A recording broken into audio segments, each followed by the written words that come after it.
I'm the founder of a Canadian telecom company called Wire ID. And I'd like to walk you through a journey. It's my personal journey of how I push the envelope. And really, my idea is, how is our vision of success impacted by the boundaries that surround us? What is your vision of success? Not your family's vision, not your community's vision, but your vision. And is your vision of success impacted by the expectations of those that surround you? This is a question I care about a lot. I come from a small Ontario town where founding and leading a successful telecom company was not the path anyone would have thought of for me. As you can see, I'm a fairly big guy, and I was pretty much earmarked as being somebody that was going to be doing physical things. But, I've had a lot of jobs. I've had some very physical jobs. For example, tearing down barns. You basically scamper up to the inside of these big barns and you kick off the boards one by one. They land on the ground, you scurry back down, you pull the nails out, put them in a bucket, and stack them. It's back-breaking work, but it wasn't really my passion or my dream. And I knew from a very young age that I wanted more. I remember in grade 8, our teacher said, "Hey, write down your dreams and aspirations. What does your future hold? What does it look like?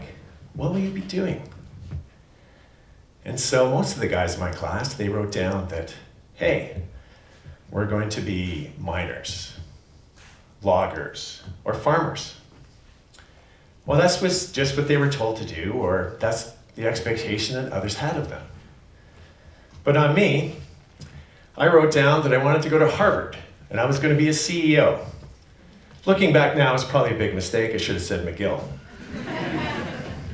However, it really comes down to, I didn't quite understand that I had any barriers around that were going to affect my success at that time. So our teacher took our dream boards, and we had a public school assembly in a small gym.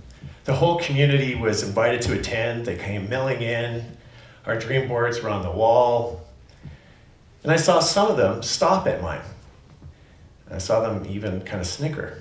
And then my parents were there, and some of them said, "Boy, your son really has high aspirations." It wasn't until the car ride home my dad said to me, "Geez, Rob, Harvard? Like, don't you think that's a little bit beyond our means?"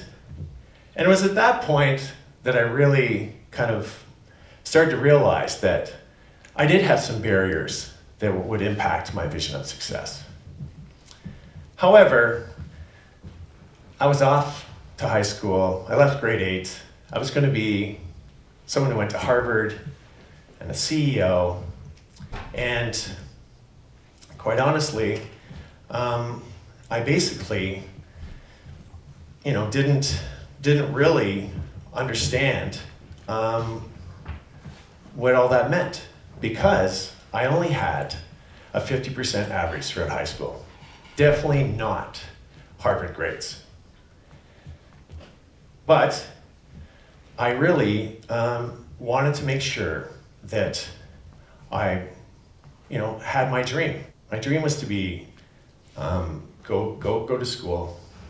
And what I did was I went anyways. And my science teacher said to me, he said in high school, he goes, "Why do you want to take chemistry?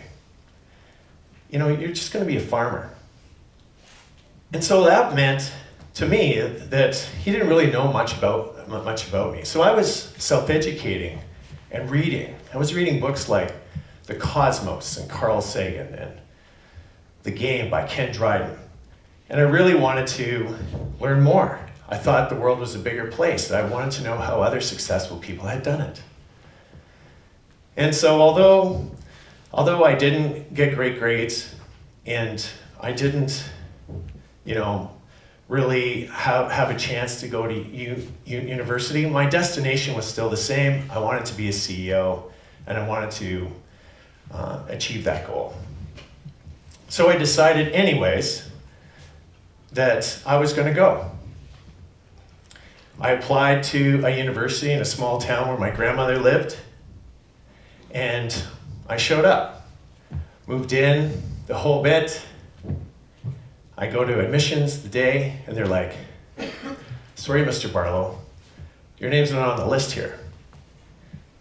Well, what happened was I had been accepted in the midterm, but when I showed up, I didn't receive the final letter of confirmation.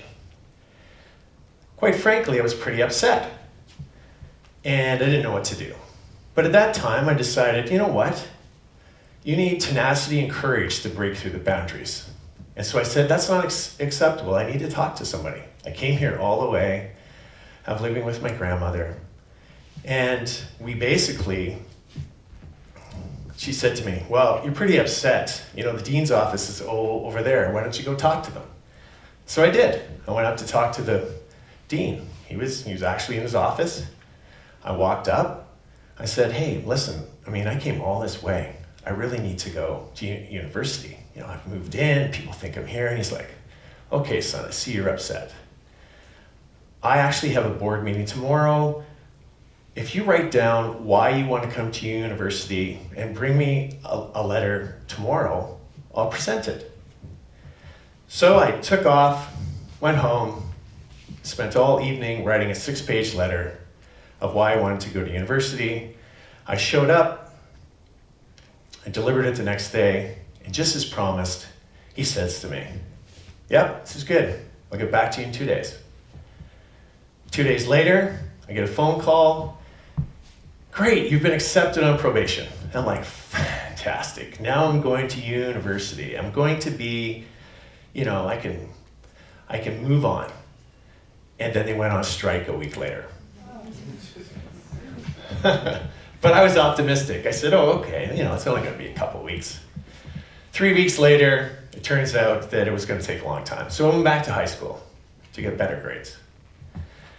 And as I was going back to high school to get better grades, my father came to me and he said, son, I worked at Ontario Hydro. There's jobs there for power line maintainers.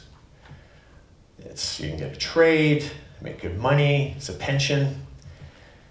And why don't you apply?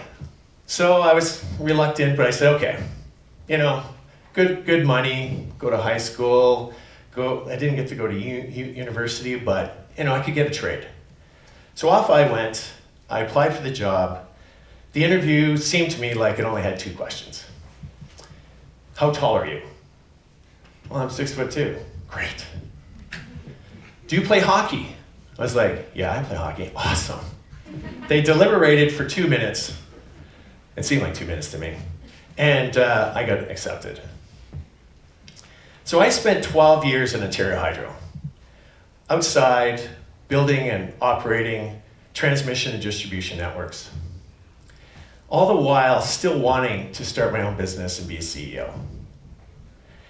And when others were, talking about sports, reading the Toronto Sun, Sunshine Girl on page 2, talking about her, I was reading the Globe and Mail. I knew there was more. And so I surrounded myself with, I'm in these small towns, I surrounded myself with people who were leaders of the community. I'd go to the coffee shop and talk to them. And so I was really, thinking that I still needed to do this. But while I was there, I recognized there was a big gap, and it's called the digital divide. We were doing things on paper. Everything was in triplicate. We had 2-way radios, the whole bit. And as I traveled, I got the chance to go to small communities, and there was a huge digital inequality. People were not accessing the digital economy.